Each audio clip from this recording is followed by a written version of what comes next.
Welcome back. Episode 2 for the night. Episode 52 total.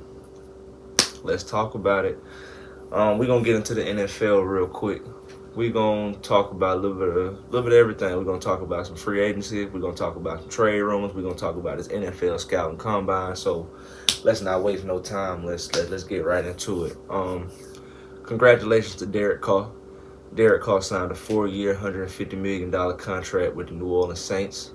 Looking like he's going to get up to $100 million guaranteed. So congratulations to Derek Carr. I just hate that it's in the NFC South. I would have loved to see him go anywhere other than the Saints, even though that was probably the best fit. That's a good move for them. I mean, depending on the Alvin Kamara situation, you got Chris Olave, you still got Michael Thomas, you got Callaway.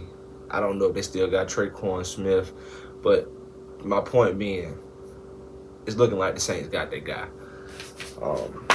We'll see how the Saints do in the draft and see if they make any more moves, and hopefully this Alvin Kamara situation kind of gets brushed under the rug. It's a serious situation, so we don't really know, but congratulations to Derek Carr. Also, congratulations to Geno Smith. Geno Smith re-up with the Seattle Seahawks, 3 years, over $100 million. It's still a possibility that the Seahawks could draft a quarterback early, but for now, the Seahawks have their guy in Geno Smith. That's really all we got with free agency. I mean, other than the Aaron Rodgers speculation, where would Jimmy G go? It's a couple of more veteran quarterbacks that have to find homes. I know the Jets and Raiders are in contention for Aaron Rodgers, and Jimmy G is just kind of floating around out there. If I'm forgetting anybody, forgive me. I think Tannehill might be a free agent, but we don't really know what's going on with Tennessee. I'm glad I brought up Tannehill because that's going to take me right into my next topic of the trade rumors that are going around. Trade rumors are speculating around Derrick Henry. Word on the street is the Titans just want to blow everything up. They've already released Taylor Lewan. I want to say Robert Woods is no longer under contract. Speculation of trading Derrick Henry, the Ryan Tannehill situation as far as him not being on the team. It just looks like Tennessee is ready to go in a different direction. If that is the case, I don't see why there are at least 16 teams calling, asking for Derrick Henry. But personally, I don't. That's tricky. I do feel like the Titans window has closed in order for them to compete for a championship. Vrabel has kind of developed that Belichick, pedigree from a not really having known players, but figuring out a way to win. 2 years ago they was the number 1 overall seed, and I think Derrick Henry missed more than half the season.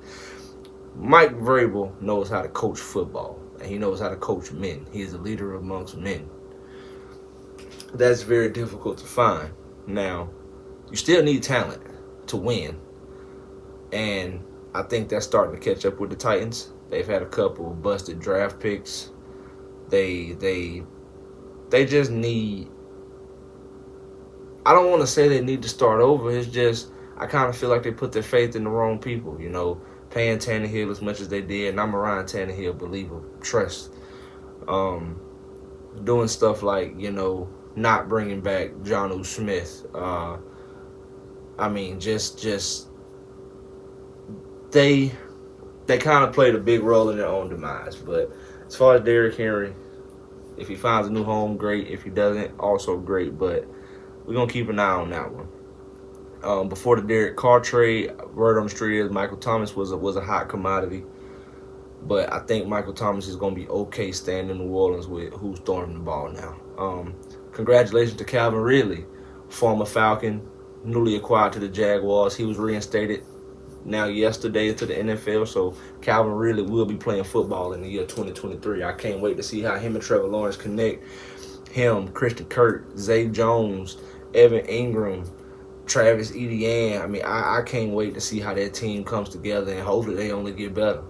I think that's really all I got right now. As far as, free agency and trades and things of that nature, it's early. It's very early. It is extremely early.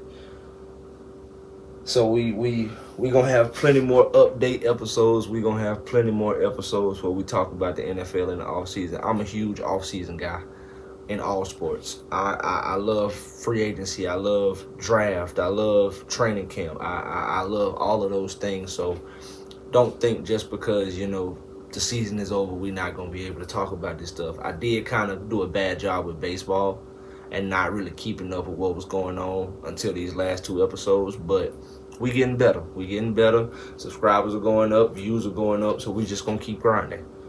So without further ado, we gonna get into this combine. We gonna get into this combine. There were some combine videos already running while I was talking about the free agency stuff. But that's only so you guys could kind of get a head start on what I was going to talk about. I want to talk about the quarterbacks last, just because it was such a quarterback-friendly combine this year. So I'm gonna touch on some other points before I get to the cornerback. Before I get to the quarterbacks, I apologize. Speed and athleticism seems to be a trending topic, or I guess in the NFL. The 40 times, the vertical times, the long board times. I mean the vertical times, the vertical times. I'm sorry. The 40 times, the verticals, and the long jumps. These guys are coming out of college, going into the league, and from an athletic standpoint, I test just what we see in the last 5 or 6 days in Indy. These guys are ready to play.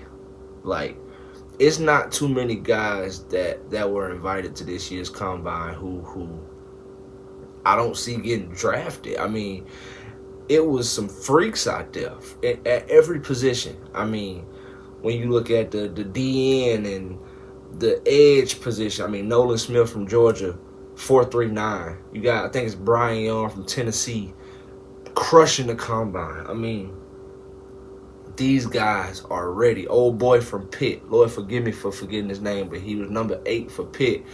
They're comparing him to Aaron Donald because when you put the side-by-side combine comparisons, it's identical damn near. I mean, the linebacker position, not too many players stood out at the linebacker position. The secondary, we had a couple of guys. I think it was DJ Turner out of Michigan who had the fastest 40 time. Keely Ringo, whose stock only rose a little bit higher, running the 4.6, running the 4.36. It's getting ridiculous. It's getting ridiculous. Then on the offensive side of the ball, I mean, receivers came out and damn near dropped any passes. From the tight end position, that was one of the best groups this week in Indy. The kid in Miami, Michael Mayer from Notre Dame. The guy from Utah, Darnell Washington had one of the best combines from the tight end position. I mean, it's these guys are coming into the league and they're freaks. Like, with all due respect, they are freaks. The offensive lineman from Ohio State, Howard, 6'8", like 380. I saw his basketball highlights. I mean, these kids are multi-talented with the resources and the financials, with the way they've been set up in order to take care of their body and progress and truly start their profession at such a young age. It's been outstanding. It's been ridiculous. It's been outstanding. And the results are showing. The products are showing. Like, these kids aren't scared to put on. I mean, I'm just proud. I'm proud because, the NFL is in good hands. Brady retired last year. Aaron Rodgers is getting up there in age. A lot of the guys that we've become accustomed to being used to are on their way out of the league. J.J. Watt's gone. A.J. Green retired this year. I mean, it's only going to get younger and younger. So we got to embrace these young guys as they come into the league. We got to welcome them with open arms. We got to let them know, like, hey, man, we here with y'all. We miss the old guys, but we open to new talent as well. But The running back position, Bijan Robinson, in my opinion, he solidified the number one spot. Granted, Gibbs from Alabama, previously Georgia Tech, did run a faster 40 time, and some of his numbers were better than Robinson's, but overall, I think Gibbs was able to, take his stock up without surpassing Robinson for the number one spot. Now, I wouldn't be surprised if someone did snag Gibbs, because he does have a very unique ability as far as being able to catch the ball out of the backfield, punt return, kick return, things of those nature. But Bijan Robinson is a 3-down back. He's somebody. He reminds me. He compared himself to Barry Sanders. He reminds me a lot of Le'Veon Bell. That's just my opinion. The way he shifts and he's able to hit the hole and catch the ball out of the backfield. I see a lot of Le'Veon Bell and Bijan Robinson. Hopefully, he comes with a lot less drama, but we'll see. I would love to see him get to an organization where his talents can truly be used. For an example, if Tennessee was to trade Derrick Henry, I think that would be that would be perfect. I truly do. I think that would be perfect. I do see him being a late second, early. I do see him being a late first, early second round pick. But I think whoever gets him, they're getting a stud. Same thing with Gibbs. I could see Gibbs is one of those guys who literally any team in the NFL could draft him and use him. He could be used in the backfield. He could be put in the slot. He could be used on jet sweep, RPO. Like I said, kick return, punt return. He can be used in a lot of different ways. A lot of different ways. So we'll see. I think it's safe to move on to the quarterbacks. I really do. I think it's safe to move on to the quarterbacks. I'm probably going to start with Will Levis. No, I'm going to start with Bryce Young and Bryce Young's decision not to really participate. Bryce Young's official measurements came in at 5'10", 204 pounds. Now, I don't really know how close that is to Kyler Murray, but for some reason, and I don't really know why, but Bryce Young did not look that small on the field these past 2 years. In my head, for some reason, I had Bryce Young at the weight. Okay, I get the weight, 204, but 5'10", I don't know. Maybe his game was so big that I never really paid attention to his frame, but the kid's a baller in my opinion. Personally, I don't think his frame will keep him from being 5'10" versus 6'3". I think Bryce Young is going to come into the league and do what Bryce Young does. Now, he did some amazing shit at Alabama the last 2 years, but I don't think that's going to stop Bryce. I don't think, whether it's the Houston Texans, whether it's the Indianapolis Colts, whether it's the Detroit Lions, Carolina Panthers, Seattle Seahawks, whoever drafts this young man, Atlanta Falcons, whoever drafts this young man, they are getting a future face of the franchise. And to me, that's just period with Bryce Young. Bryce Young is that guy, in my opinion. Now, I do think his stock did fall because it was some guys that came out here and put on the show. We'll Anthony Richardson out of Florida, before the combine, his stock was already skyrocketing. But, in the interview phases, from my understanding, he had some of the best interviews when it came to his physical testing. 4.44 40. I think he had a 40-inch vert, 6'4", 244 pounds. I mean, dude genuinely has all the tools to be a Cam Lamar mix. That's scary. That is very scary. But then it's hard for me to. Anthony Richardson is a question mark for me. Not as much of a question mark as Will Levis, but Anthony Richardson is a question mark for me. He genuinely has all the physical tools. But as a quarterback, as an NFL quarterback, does he have it between the ears? Does he have it in here? From a read, from a progression, from fuck this shit. I'm gonna just run the ball. Like, is he gonna be someone who's able to not so much rely on his legs, even though that's gonna be his bread and butter? That's no doubt about it. But when you need that 3rd and 12 throw, is he gonna be reliable? I mean, that's my worry with him. It's not his intangibles. It's not his physique. It's not anything physical. It's decision making and crunch time. That's and those are two things that unfortunately the combine does not allow us to see. And I was watching him at Florida the last 2 years. Now the year before last, when Florida had Emory Jones, Anthony Richardson popped, because it seemed like every time that young man got in the game, he scored a touchdown.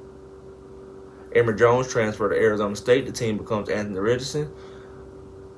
He flourished. Granted, he did start the season with 0 touchdowns, 4 interceptions, but he turned it around.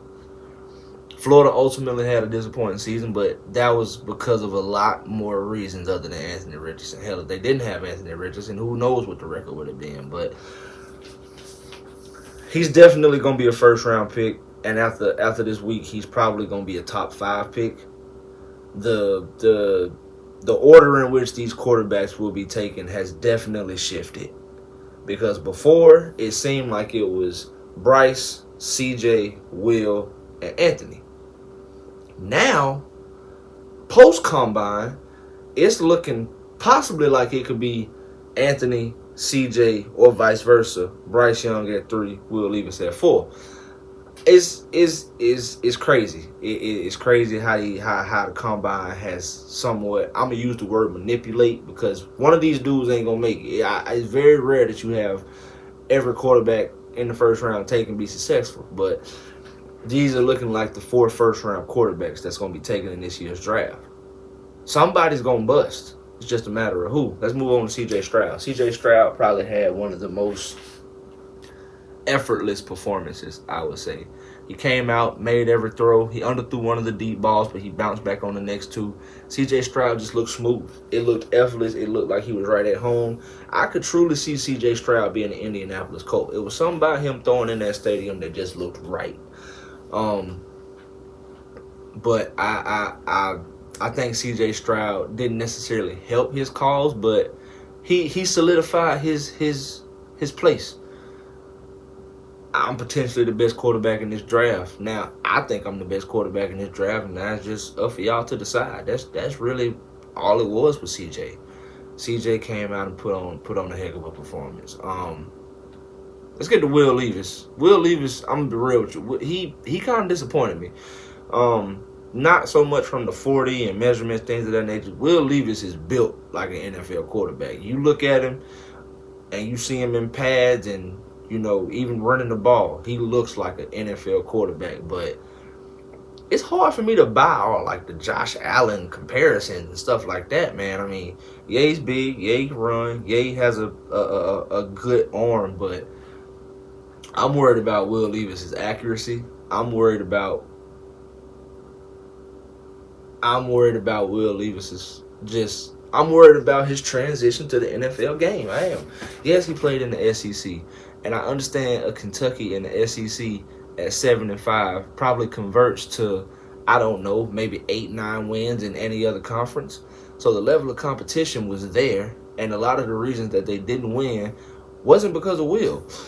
It's not going to help his case that he's going to be such a high pick that the team that he's going to be on isn't going to be that very talented. Unless he goes to a Oakland and they get a veteran quarterback so he's able to sit. But if he goes into a situation like a Houston, if he goes into a Houston or Carolina or even an Atlanta, he's going to be expected to, if not start day one, compete for that starting job day one. Will Levis is someone who I feel needs to go to, I don't know, maybe a Detroit Lions, maybe a Seattle Seahawks, somewhere where he can sit behind a Jared Goff or a Geno Smith in order to understand the game. That's just my opinion. I don't think he's not the first round pick. I just feel out of the 4, he's at the bottom. I want to talk about a guy that I think had one of the better combine performances at the quarterback position. A lot of y'all are probably gonna think I'm biased, but I don't really give a damn. Stetson Bennett. Stetson Bennett went out there and put on the show. Every throw Stetson Bennett made was an NFL caliber throw. Kind of like CJ Stroud, he underthrew one of the deep balls, but that was it. That was it. Every throw Stetson Bennett made at this year's combine was fluent, smooth, and it looked good. It looked good. I really think Stetson Bennett is going to surprise a lot of people when it comes to where he's actually drafted. I'm seeing a lot of mocks. I'm seeing a lot of things where I'm seeing 5, 6. I truly believe Stetson Bennett will be the 5th quarterback taken. I think he's going to be taken before Max Duggan. I think he's going to be taken before Dorian Thompson out of UCLA. I truly believe Stetson Bennett is going to be a late 2nd, 3rd round pick, 4th at the latest.